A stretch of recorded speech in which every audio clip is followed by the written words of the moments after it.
The Nintendo DS has some of my favorite gaming experiences. Mario Kart, Kirby Mass Attack, Pokemon Heart Gold, Diddy Kong Racing. It was a great console. But when I first got the system, I got 2 games free with it. Spyro New Beginning and Crash Boom Bang. For reference, I never played either franchise before this or since. Actually, the only Spyro game I really played was Skylanders, which I did like. 8-year-old me sold Spyro as soon as I could because I didn't really like it, so I won't look at that. Well, today at least. But from what I remember, I actually enjoyed Crash Boom Bang. I liked Mario Party 8 on the Wii, so that style game on the DS, yeah, I'll take one of those. I'm surprised I never bought this though. Anyways, let's see what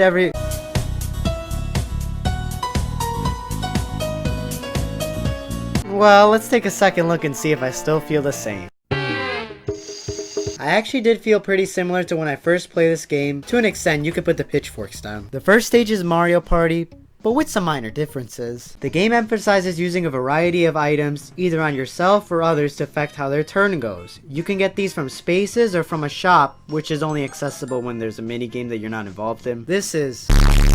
Most of the minigames are 4 players, so if you're lucky, you can get the shop once a level.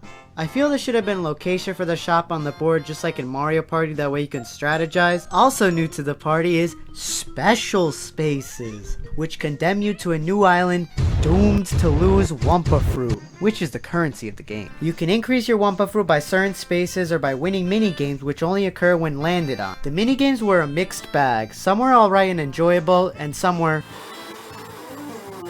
It's just that some take way too long to finish, even when I went out early, and some were just...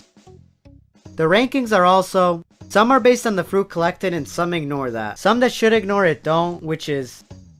Back on the first level, it's a get to the big flag at the end, which went by pretty quick. After getting to the end, there's a boss minigame against Viscount and the players are ranked on Wumpa Fruit earned. On to level 2. Level 2 has a different objective. Get the key items. The game doesn't show you where they are. They're always the white nothing here spaces. But what I found odd was that the scores from the last level carried over. I felt it would have made the game more interesting to have a clean slate, but the scores were pretty close, so I didn't really mind. There were 4 key items, and for this level it wasn't too bad finding them. Now, you might be thinking, this is just a B-Tech Mario Party. Where's the bad DS game at? Well, there are 6 levels to the game, and I actually did like the first 2, but there are 2 levels in the game that are far, far worse than anything else. The last 2 levels. This is where the game's problems show and why it can be part of the... By this point in the game, I had Wumpa Fruit considerably higher than the CPU, so I was just trying to beat the game, and this game would not want to be beaten! The 5th level is a get the 4 key items, and I swear the CPU had a case of not grabbing the key items-itis.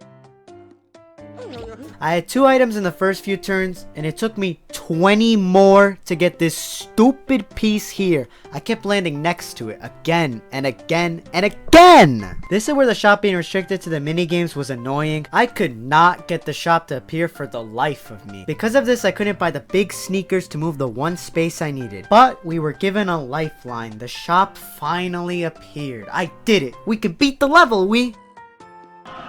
Crash Boom Bang for DS. For some reason, the last 2 levels really like this minigame. Like, really like it. I just stopped trying after a while, to some success. After finally getting the last key item, we were at the last stage. Almost done. This level was a get to the end, which have all been pretty quick. I fucking hate this game. There are these stupid knights which all the players would land on every few turns, which knocked you all the way to the bottom. After being knocked to the bottom a few times, I got the shop. So I made sure to stack up on items. I got the double dice, I got all the move items, 1-3 spaces. I'm gonna breeze through the level. Yeah, I just let Pinstripe win. I don't care anymore. We beat Crash Boom Bang. And that's it for the game, unless you want to play the mini games for old time's sake. Well, that's about... Oh, I forgot about the entire Boom Bang part. It's just a stupid text box you get harassed with during the game. Crash Boom Bang is a game. And on my second go at it, it doesn't quite make my this game is a piece of shit list, but rather my this game is a piece of mediocre list. There's a good reason why this Crash game is only $5 at GameStop, while the others... Wait, what? Oh, I should have kept the game.